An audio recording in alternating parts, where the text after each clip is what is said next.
There we go. All right, so what's up, vlog? The mirror's gonna have to go somewhere else. So today is Friday. I don't know the date, and I'm about to get ready and go to lunch with a friend and just catch up. And I wanted to pop on, and I gotta take this off. I wanted to pop on because I started a new book, and yeah, these are reading vlogs. And I also want to show my outfit, so I will be showing my outfit here in a second. I have on a vintage Joseph A. Banks shirt, and I have on some jeans from Free People. Yeah, and I probably I'm just gonna put these on because they're cute and the weather is nice. My little Gucci little slides, and probably just, yeah, this is gonna be it. This is it, y'all. No makeup, not gonna put on any makeup or whatever, but I wanted to show y'all what I got. Excuse my junky room, it's kind of clean though. I just need to make my bed. So the things that I have been bragging about getting, I have finally got them. But with all, I lost my spot. So my Rachel Cusks came in, and I'm really excited that they came in. So put y'all up here. My Rachel Cusks. Oh my god, this is terrible. This is terrible. I need to get it together, don't I? I need to get it together. So my Rachel Cusks came in. That's better. And so right here is my very own outline edition. So I started this. Isn't it nice? It's so cool. And here are the others. Right here, they're really cool. So yeah, I started back reading this last night and annotating all the places that I wanted to annotate when I had the library books, or I had them. And then I wanted to tap in and share with you guys what I'm reading. So I DNF'd Winter by Allie Smith. I so wanted to like Winter. It's really unlike oh no, my Shel Silverstein's falling over. These are the Shel Silverstein collection that I'm extremely proud of. I have A Light in the Attic, Falling Up, L'Aficionado, and Where the Sidewalk Ends. If you don't know, everybody here on BookTube should know who Shel Silverstein is. Shel Silverstein is the author of The Giving Tree, but he's best known for his books on poetry, his children books, his poetry books that are for children. But yeah, so I DNF'd Winter. I didn't like it at all. I didn't like it at all. So what I ended up doing though, I went to Second Shelf. The Second Shelf is what the little boutique of used books is called inside of our public library, our Benjamin L. Hooks Public Library. So I went in there and it was a lucky day. It was a lucky day for me. So first of all, one of my favorite books, one of my favorite movies of all time is Practical Magic. And if you know, you know. Practical Magic stars Nicole Kidman and one of my favorite actresses of all time, Sandra Bullock. And it's the best movie in the world. I watch it all throughout the year, but I love to watch it in autumn months. So I found 2 Alice Hoffman books. I found Here on Earth, and I have The Museum of Extraordinary Things. I found both of these there, and I'm just so happy. Like, here is Here on Earth, and then here is The Museum of Extraordinary Things. Both of these are New York Times bestsellers, but first of all, she's just an amazing author. So if I can get my hands on Practical Magic at some point secondhand, I would love that. I love lived in books. And then I found The Space Between Us I've heard of this. All of these are back catalog. I'm not really interested in anything super new. I love older books that I've never read before. So this is by 30 Umbrigar, and I think she is a Indian author. Yep. And so it's about these two women, one who is upper class and the other works in the mansion. And so it's a story of friendship, basically. I already know that, and so I know there's a lot of things going on with both lives and both stories, and they're gonna probably come together in this. So I'm excited to read that. I don't know when I'm gonna read it. And so also, I haven't even talked to y'all about Writers and Lovers, but Writers and Lovers is by Lily King. And I also found move my Byredo box. I also found Euphoria there. This is by Lily King, and I got this for $3. And so yeah, I'm excited about Euphoria. And I'm still into Writers and Lovers, but I'm gonna probably order a Kindle.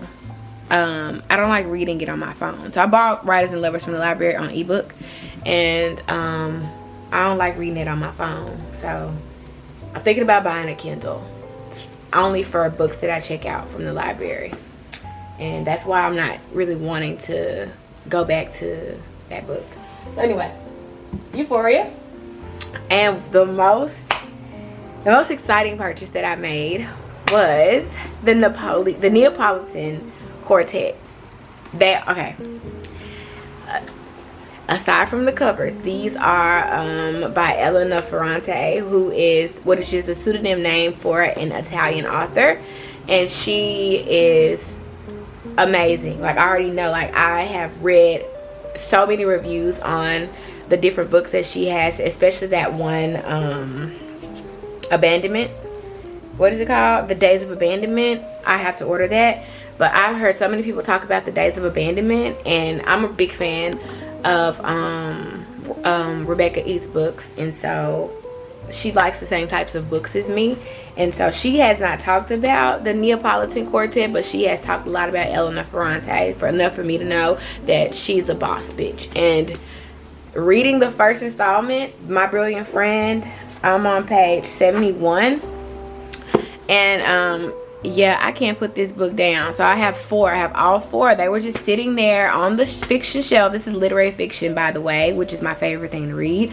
Literary fiction, we'll talk about it later, but it's my favorite thing to read. And so these were sitting on the shelf. They must have just got there, because I was just at the second shelf a few days ago, and I wasn't this lucky.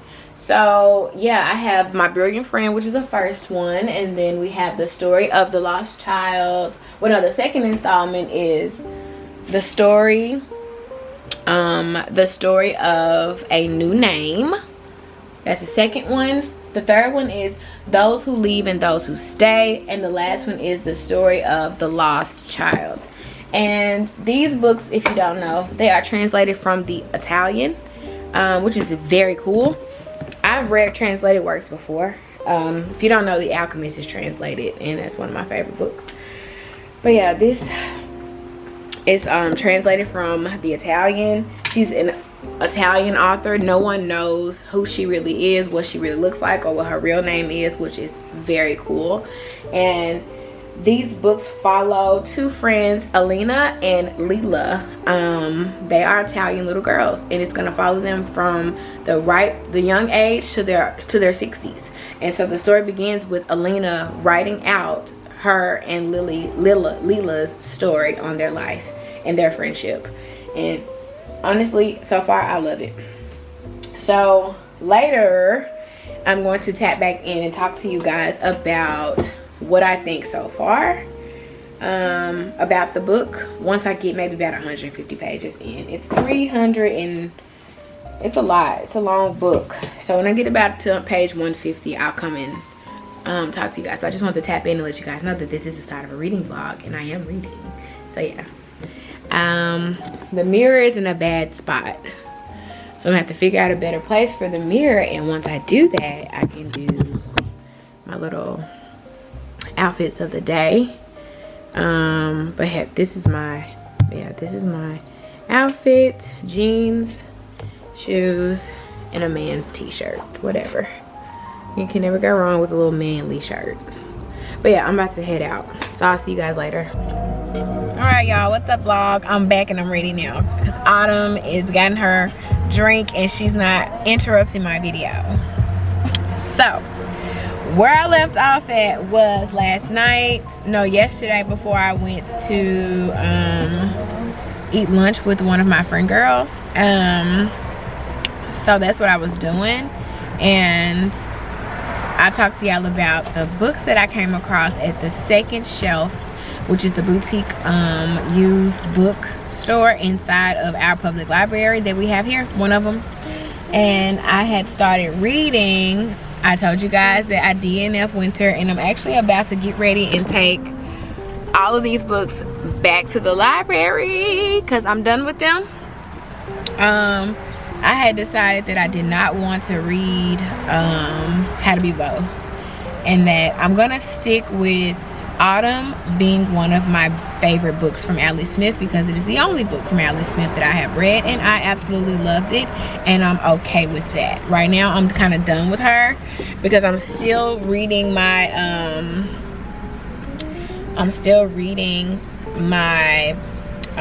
Rachel Cusk trilogy outline, which I'm really into.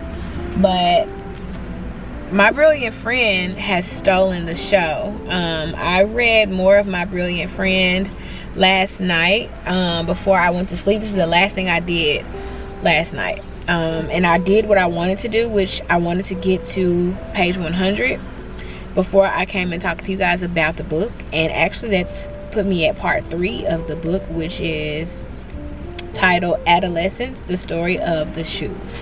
So I have a lot of thoughts regarding Miss Elena Ferrante and My Brilliant Friend that I would love to share with y'all. For starters, My Brilliant Friend is about 2 girls, Elena and Leela.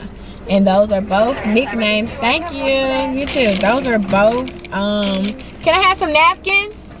Can I have some napkins? Yes, okay. Thank you. You too. So the story's about Elena and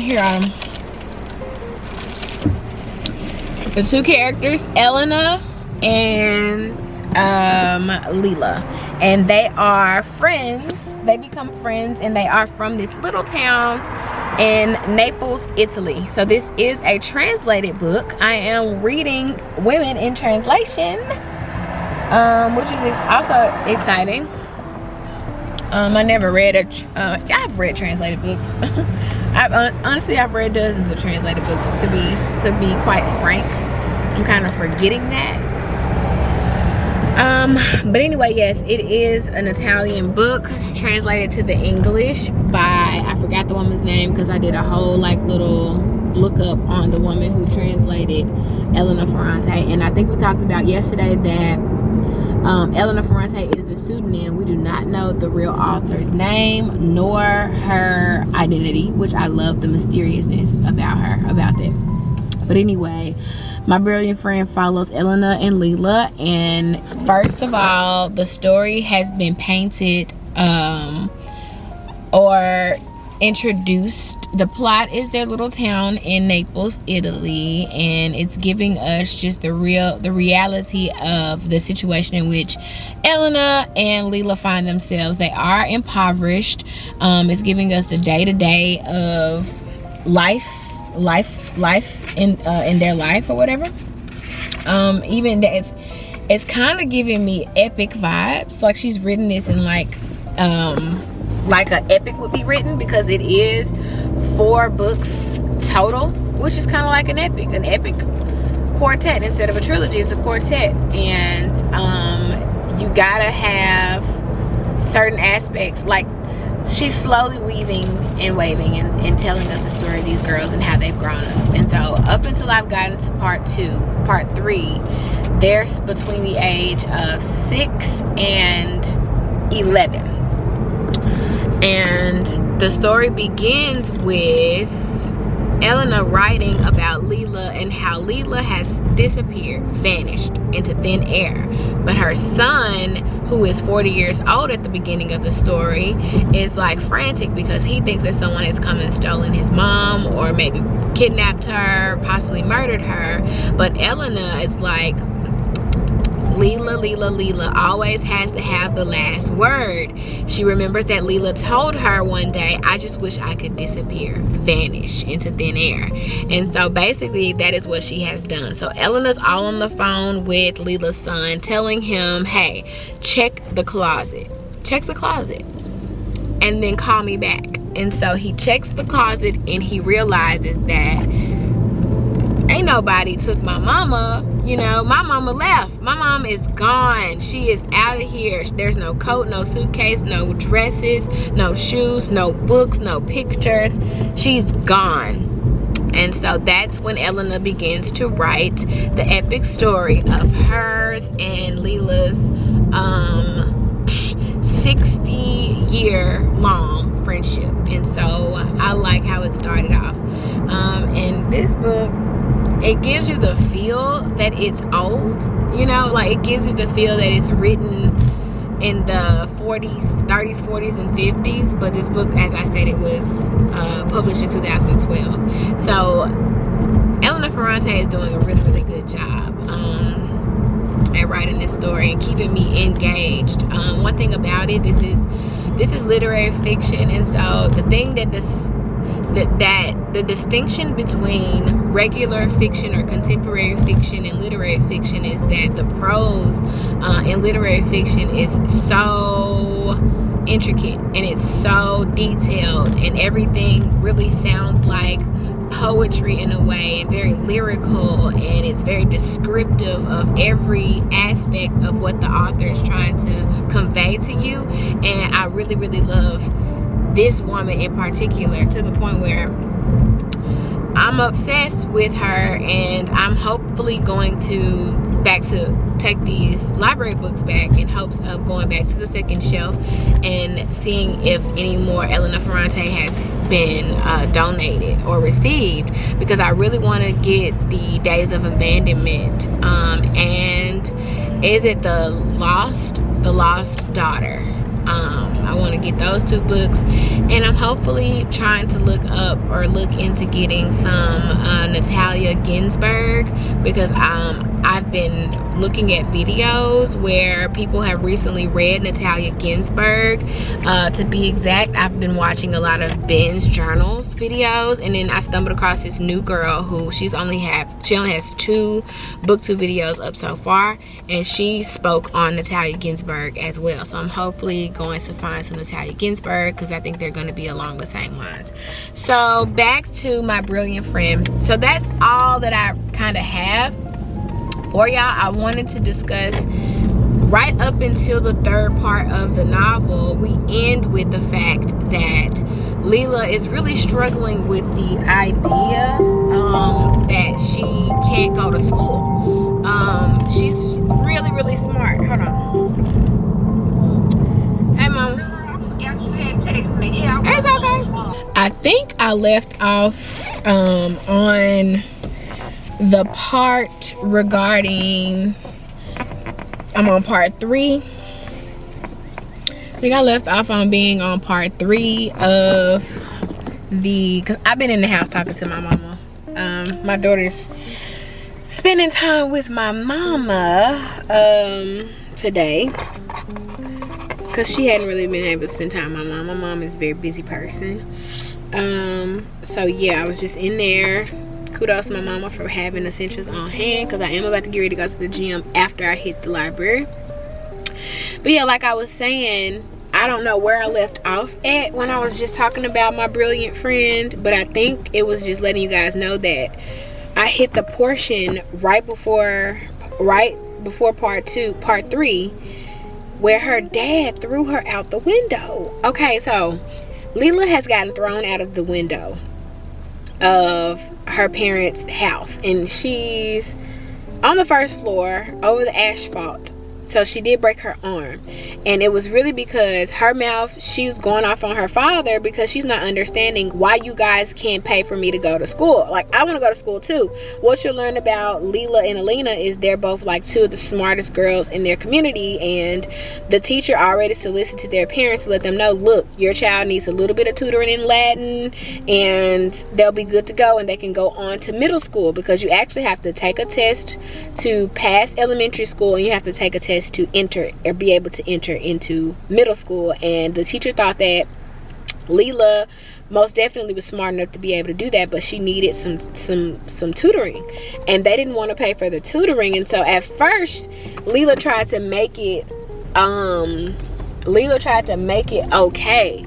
Like, she was okay with it, you know, I'm gonna just go work with my dad, blah, blah, blah. But it's like, the more Elena starts to talk about it, the more Elena is like getting super upset. But she's not like mad at Elena, which is a good sign to have, like, that's a good sign that you have a good friend, when they're like not upset with you because of your accomplishments. It's more or less just like trying to figure out, okay, what do I need to do to be able to do these things too. And I really like that.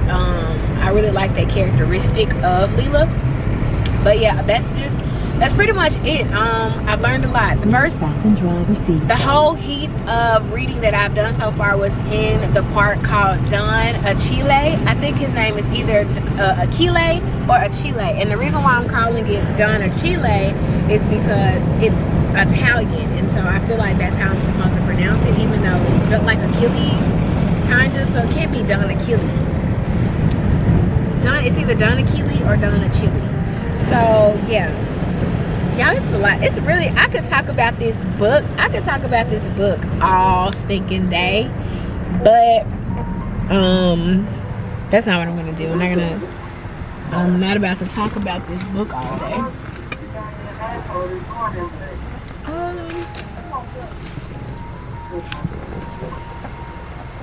I just definitely misplaced something, and I need to figure it out. So I'll talk to you guys a little bit later. Hopefully you got a lot from what I'm just saying about the book. But I just missed, oh, here it goes. So yeah, I'm headed now to the second shelf, as well as the public Benjamin Hooks library, to take these books back. So I'll see you guys when I get in there for sure. Hopefully I'm lucky. Remember, we're looking for Natalia Ginsburg, and we're looking for more Elena Ferrante, because I'm obsessed. So yeah, see y'all in a little while.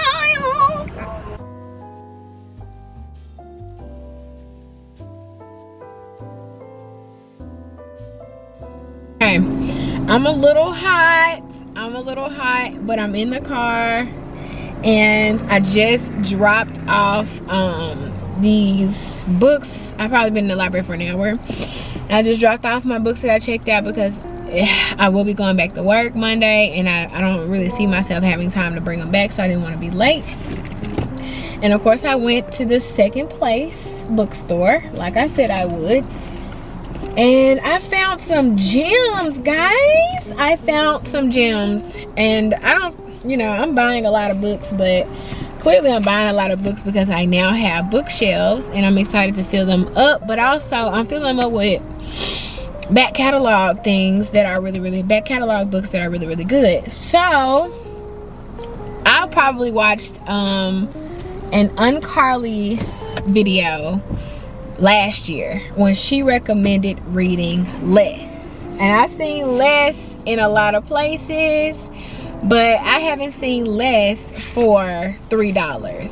So this is basically a book about a man. He is a novelist who, well, on the back it says he's a failed novelist, whatever that means, but he's a novelist or whatever, and he just got an invitation in the mail to attend his ex-boyfriend's wedding, and he doesn't want to commit to going, but he doesn't want to say he's not going. So he starts to look at all of these invitations that he's been sent and he's ignored, and he's gonna start answering to the invitations to go to different conferences, and I think writers conferences and stuff about his book and everything like that.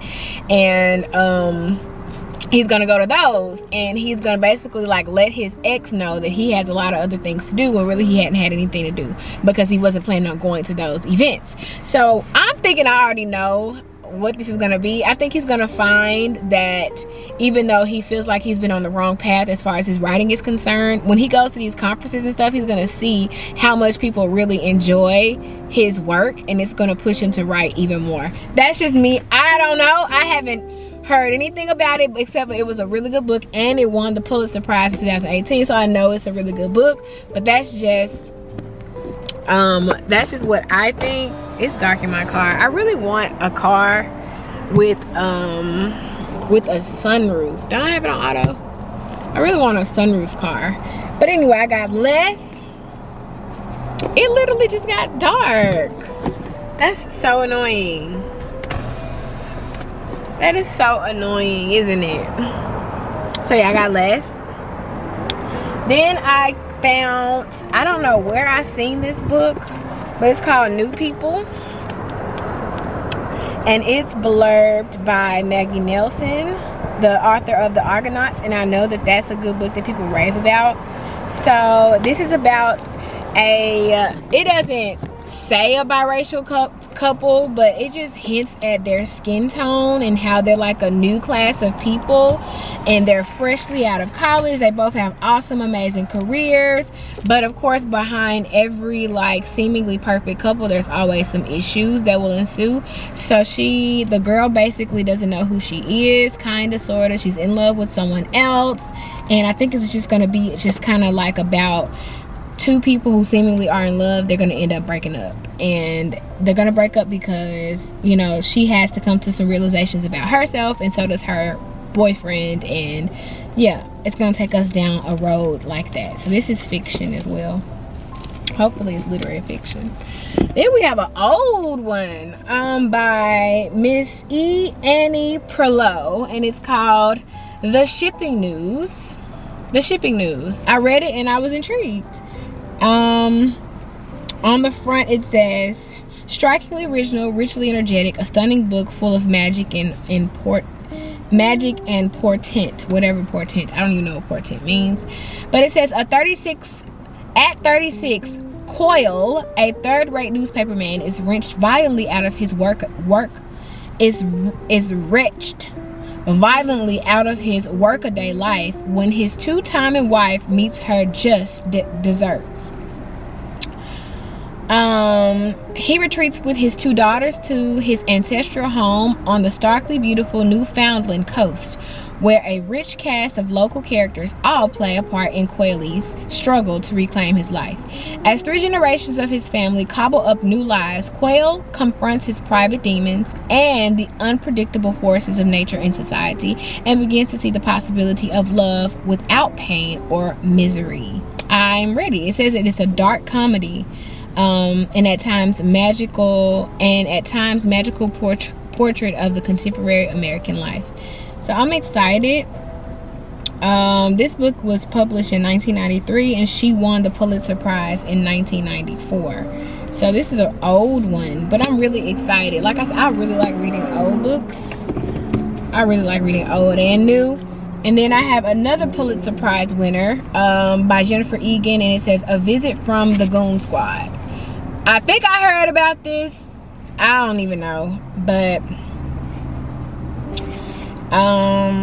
so yeah, it's about a rock band, and it's about destruction and redemption. So a woman in a rock band named Sasha and a guy named Benny.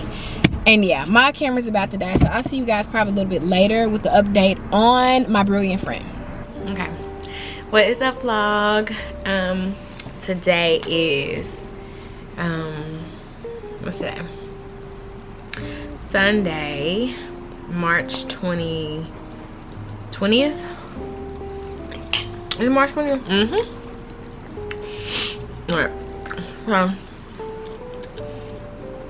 today is Sunday, March 20th, and I'm sitting here eating some roast that I cooked in my crock pot the other day. It's pot roast, chuck, potatoes, carrots. and it's good. So I'm here to update y'all on My Brilliant Friend, the first installment of the Neapolitan novels by Elena Ferrante, translated from the Italian to the English. I'm on page 175, and things are going great. Okay, things are going cool. Well, what's going on is, okay, so you have Ella and you have Elena. I mean, you have Leela and you have Elena, and it's just following their friendship and their growth together, and the woes of friendship and how intricate it could be and intimate at times, being in a best friendship as it is being in a romantic relationship, you know, with someone else, like having a partner. And it's just really talking about the dynamic between Elena and Leela. And so you have moments where they're jealous of one another, you have moments where they don't want to leave one another behind, but you have those beautiful moments where you realize that they both hold one another to such a high esteem, and it kind of makes the other person, like Ella for instance, feels, we're at the part where Leela is growing up and coming into her womanhood. They're both 14 right now, but you know, that's around the age that you begin to menstruate, and you begin to your body just starts showing you that it's trying to grow up, and you're no longer looking like a little girl, you're looking like a young woman. And so everyone was kind of like giving Elena the attention at first, because she was the one kind of growing into herself. She was getting bosoms and hips and curves, and so now she feels fat. She feels fat and pimply and has a lot of acne, and Leela hadn't formed at all. She hadn't even had her cycle, and so she finally got her cycle at 14, but she decides to tell Elena that she has her cycle now at the tender age of 14, right when Elena lets her know, hey, guess what, I'm going to something called high school. Like, they didn't even know that high school existed. Mind you, Leela got cut off for middle school. Leela stopped at elementary school, but Leela is definitely more smarter than Elena, but they're both really, really smart, hence why the story is called My Brilliant Friend. But it's just following, if I could give that one example to show you like how the story is shaping up. We've had a lot of moments of just, it's just really Elena just narrating how things are going. Like, with all of the boys now are noticing Leela way more, and Elena describes Leela as having this sort of differentness to her femininity, even in the way that she talks and the way that she walks. Like, she looks more elegant, versus Elena describes herself as voluptuous. So Elena's more of the voluptuous type of body style, and Leela has more of an elegant, that she doesn't want to say that, but that's exactly what it's coming out to be. She's soft-spoken, she has more Eurocentric features, basically, is what's going on. And so the guys, she's captivating the guys in a different manner than Elena was when she first started to blossom and bloom and become this woman. So they've crossed that hump though, even though Elena goes back to it a lot. She's over that, and so now they're more so discussing politics, and things are coming up.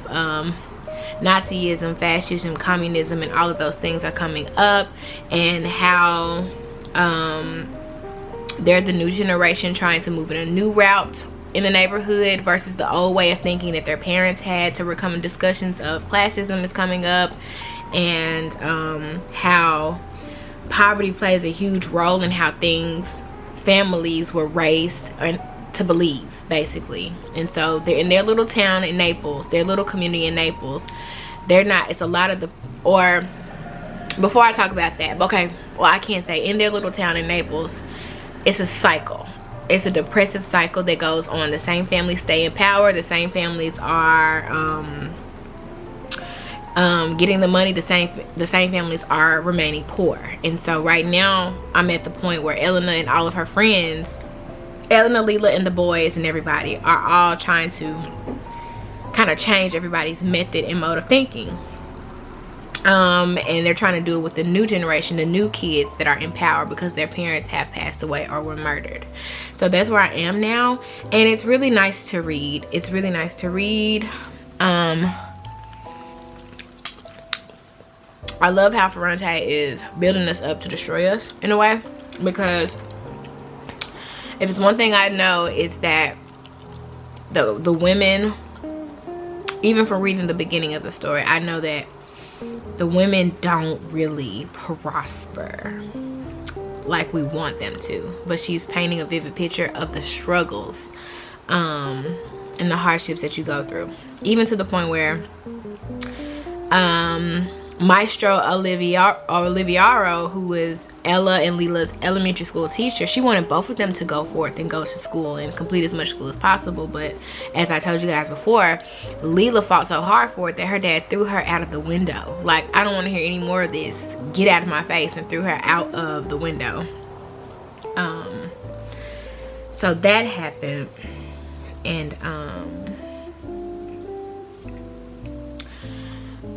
now Elena is sharing with her that her father took her to the city. So she saw beyond their little community, and she has seen everything that Naples has to offer. And it's beautiful and gorgeous, stunning and smart. But Leela is so fixated and focused on her one tiny way of gaining generational wealth, which is trying to create a tennis, or not a tennis shoe, but a shoe.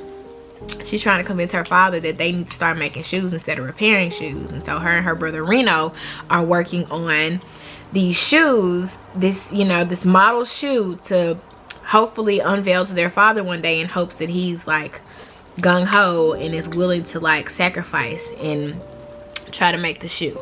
That Leela didn't want to hear anything about what Elena saw, even though they initially both tried to leave the neighborhood together to find and see the ocean or the sea. And they didn't make it because it started to rain and they started to get lost and they were afraid. So we have a lot going on in this story. I'm liking it, as you all can tell so far. I'm about to go forth and read some more. I'm not gonna like put stress on myself to finish it tonight, but it's just going well and it's going natural. And so I thought about why I want to read. And in thinking about why I want to read, I know what type of stories that I want to read. And because I know this is a type of story that I want to read, it's coming naturally for me to want to pick up the book and continue on and figure out where it's going next. Like, I just want to get some literary storytelling, with vivid pictures being painted to me. Not to sort of escape, but to kind of help me in my own thinking, if that makes any sense. I'm looking for things and I'm reading things that apply to me in my natural life that can form and help me with my thinking. And so that's why I find myself wanting to go back to this book, because it's really helping me think about my past friendships and how stressful they were, how being a regular good friend is hard work, and it's a lot of angst that comes with it, and I don't miss it. I don't miss it at all. But I love reading about this and all the other struggles that people from other places are born into. Like, we are all so self-centered to the point where we don't realize that a lot of your neighbors have the same struggles as you, even though they live somewhere completely different. As we know, this story is based in Italy. Elena Ferrante is from Italy, so I gather that she's writing a little bit about herself in here. And so it's giving me a picture of how you can be born into the worst or the best of circumstances, no matter where you are set geographically. So I like hearing and reading about it, and it makes me realize and understand too that privileges aren't innate. Like, you have to go forth, find the knowledge, gather the resources, and like build yourself up. And sometimes the color of your skin doesn't matter. It don't matter. So I really like this story. And so yeah, hopefully that was a good little update, and I'll see y'all when I have some more to tell. Good morning. I really need to get my lighting together, but good morning. It is Monday, March 21st, and I'm getting ready for work. It is about 6:40 a.m. Me and Autumn are about to walk out the door, and so I'm just packing my work bag. I need to, yeah. So I'm just packing my work bag now. I'm gonna hide this in a minute. My children already think I'm a rock star. They really don't think so if they saw that. But and I'm watching Literary Iggy while I get ready, but I'm packing my work bag up. And I'm trying to put my brilliant friend in here, my laptop, and I'm gonna grab a few other things. And yeah, I just wanted to let y'all know I was here, and we're still continuing on with the reading vlog, so I'll see you guys later. I wanted to also put on, show you my perfume I'm putting on today, Mojave Ghost by Byredo. This was a birthday gift to myself, along with my other gift that I'll be getting Thursday, which is my bracelet. But yeah, I'm gonna take that. I have a real strong feeling I'm gonna finish my brilliant friend at work today, and so I'm gonna go ahead and also take my outline copy. So I'm gonna do more reading today for sure, and yeah, I'm gonna utilize my time very well, especially this afternoon when I go in for my aftercare. So yeah, I'll talk to you guys when I get in the car, or I'll see you at school.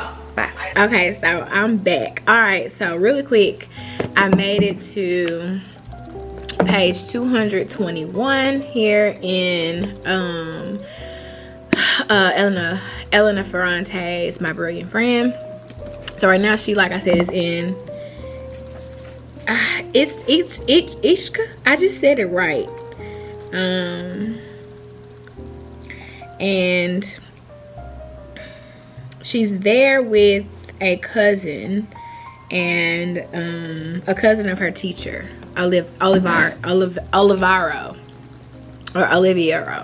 and she is come in contact with the Saroto family. And Nino, remember, Nino was a boy who loved her and wanted to be her boyfriend when they were like 7 years old, and so she's come in contact with him and his family while she's here on this island taking a break. And I just gotta come back with an update later because I'm kind of discombobulated right now, so I'm gonna talk to y'all around, I don't know, just another time, because I actually have to go pick up my students right now. But so far so good. I do plan on finishing this today. I have just about 100 pages left and I'll be done. So good, and the story is progressing amazingly.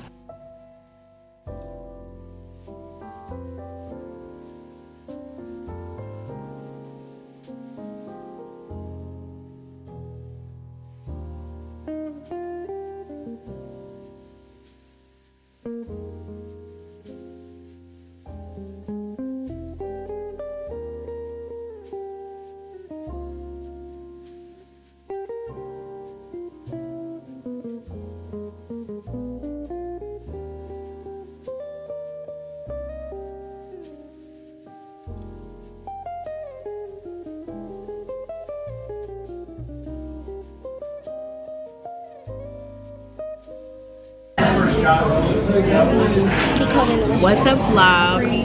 Me and Autumn are here waiting on, well, I don't call him by his name.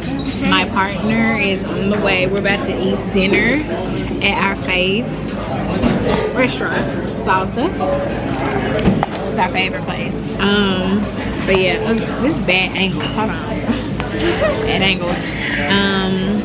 I will have a bookish update for you guys when I get home, yes, I have like covered so much ground with my brilliant friend. It's going amazing, but for right now we are about to eat.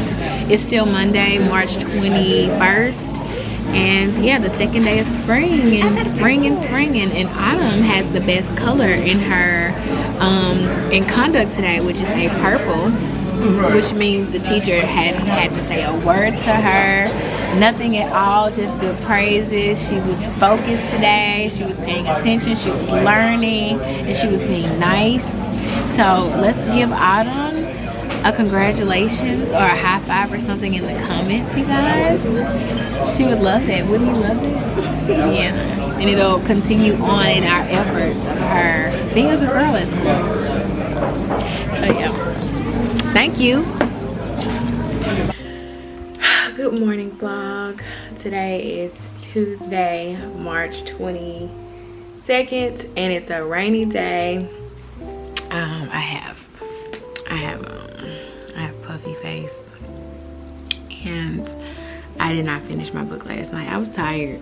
I read a lot, but I'll give you guys a really detailed update when I get on my planning period today, because I have planning period today without my students. Well, I had it yesterday too, but I was on the phone. But I won't be on the phone today, and I will give you guys a detailed update, and I definitely will finish the book today.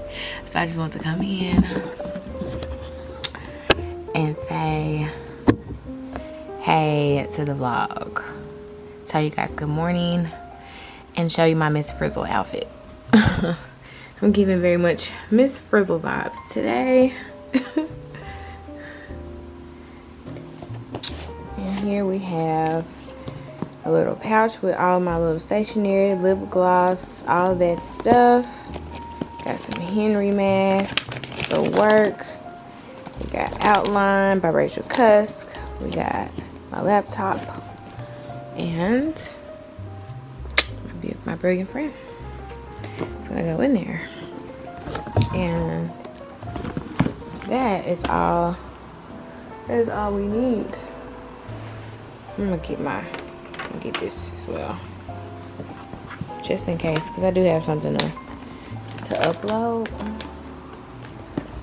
And yes, I'll see you guys when I get to work. What's up, vlog? Why did it go dark on me like that? Is it because there we go. What's up, vlog? I'm here. I'm back with an update on my brilliant friend, and I also have my little school salad that I'm about to dress up because I'm so hungry. I'm on chapter 45 of part 3. I'm on page 266, and oh my goodness, I don't even know what I said last time, but a lot has happened. Okay, so oh y'all, I'm tired. I got observed today. First of all, as a teacher, you have observations, honey. I got observed today, but it went really, really well, as always. It always goes good. But everybody got this big old carrot in here. And then these, oh, this salad's not gonna be good. I'm just gonna crumble. I'm just gonna eat it like I'm gonna eat like I'm a rabbit.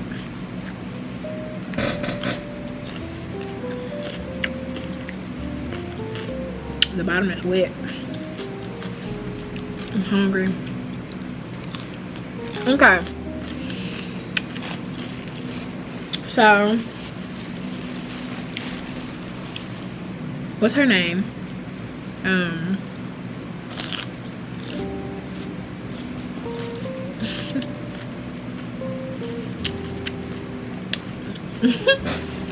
Okay, I'm sorry. So, Linu or Elena or Elena or Elena, I really don't know how to pronounce it all the way, but Elena has just made it back home from East Chia, Italy. She spent time there on a little break. Her maestro Oliviera hooked her up with a little month or 2 month long vacation with her cousin,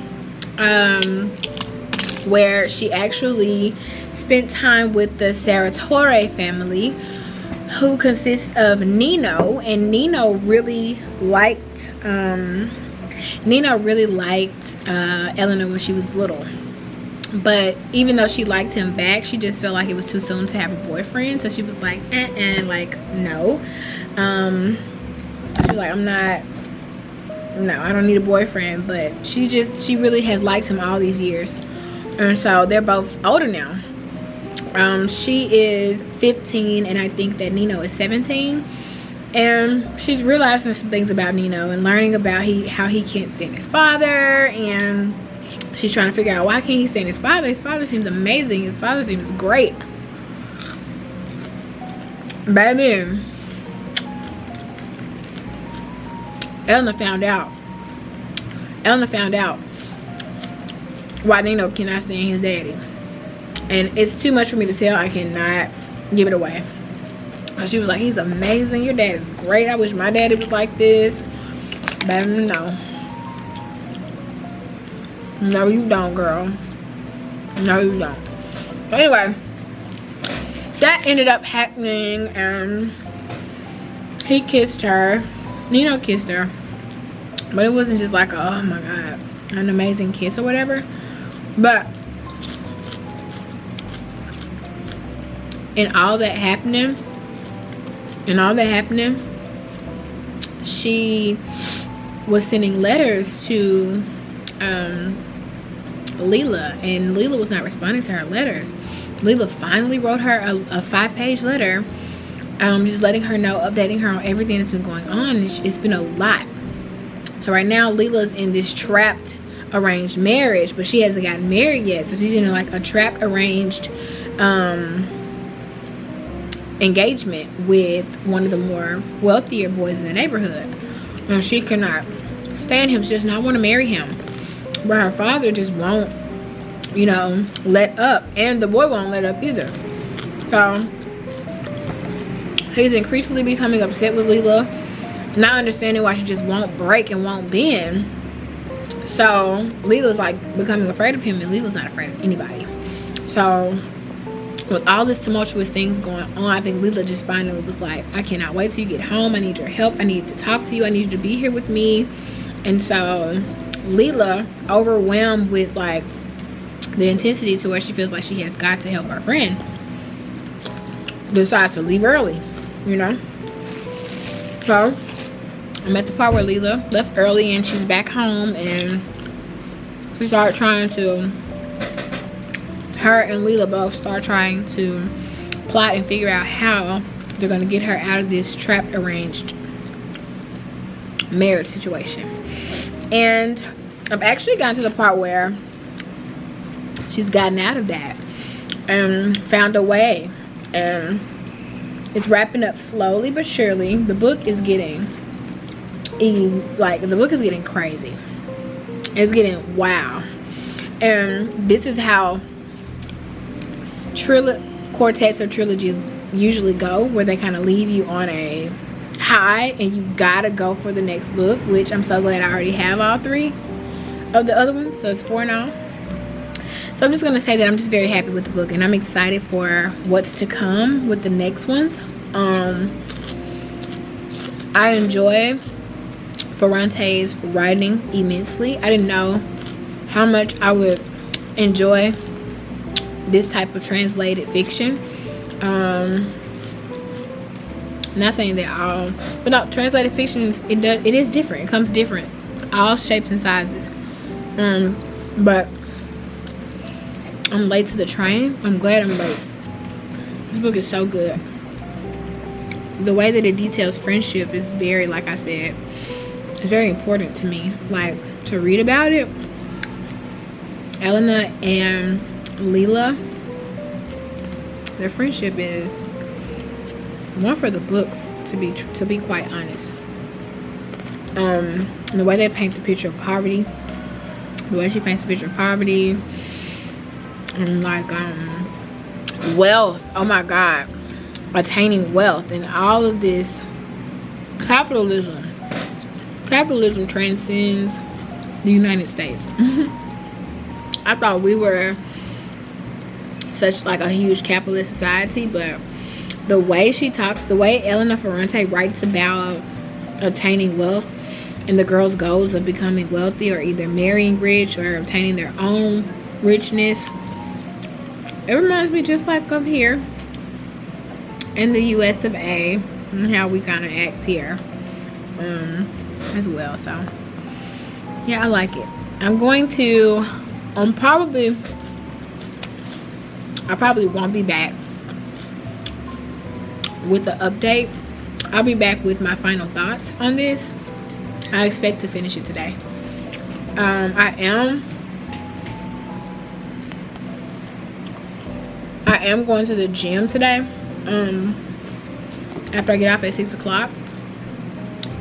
But I'm gonna try to get a lot read I'm gonna try to get a lot read this evening at when my students come to my classroom for aftercare, and then I'll be able to talk to you guys about it tonight for sure. If I don't talk to you guys about it tonight, I will talk to you guys tomorrow, because I will be done with the book, and then we'll be discussing what I will be reading next in this vlog, unless it's going to just be this one, and then I'll finally finish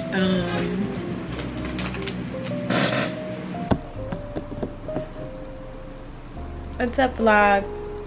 It's me. I'm back, and I'm actually here editing this reading vlog that I'm immensely proud of. I think it's great. I think it's funny. I think it shows a lot of my personality. I'm really covering a lot about my brilliant friend. I do a lot of work as far as trying to find good books in this vlog.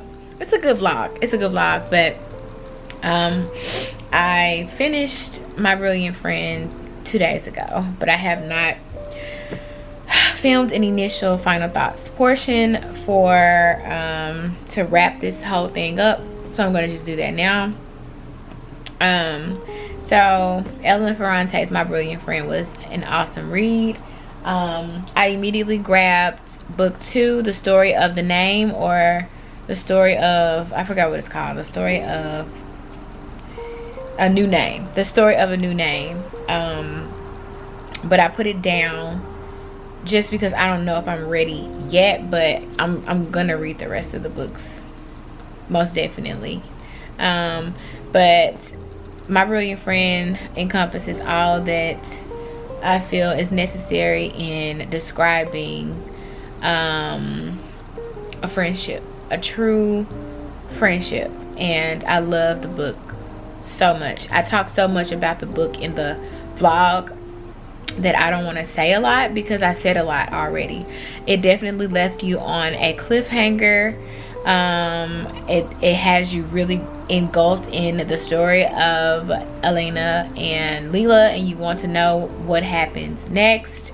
The book ends with them being right at 15 years old, and yeah, it did what it said it was going to do. I don't want to say too much without giving a lot away. I love the writing. I love the writing style. I've seen a few reviews where people were feeling like she didn't go into like meaningless details about little tiny nitpicky parts about their friendship, and the story didn't come full circle for them. But I think that with every reader, you have to take what you can get from it, and whatever your mind and your heart is telling you about the book, that is what the book was to you. And so because I am I like to claim that I'm this deep thinker, and that I can read between the lines, and that I can put myself in the book as a character in the book. I can feel the things that the characters are feeling. I really relate to both Leela and Elena in a lot of aspects of the book, which is why I love the book so much. And I really love the writing style of Elena Ferrante, so I'm completely a fan. And I'm about to order Days of Abandonment also for my collection. And not the Lost Daughter, it's another book, and she has this other book, I think, on motherhood or something like that. But yeah, I like the book so much. I love the vlog as well. I hope you guys enjoy the vlog, and hopefully I'll see you guys in my next upload. Until next time, it's Jadeddiamonds.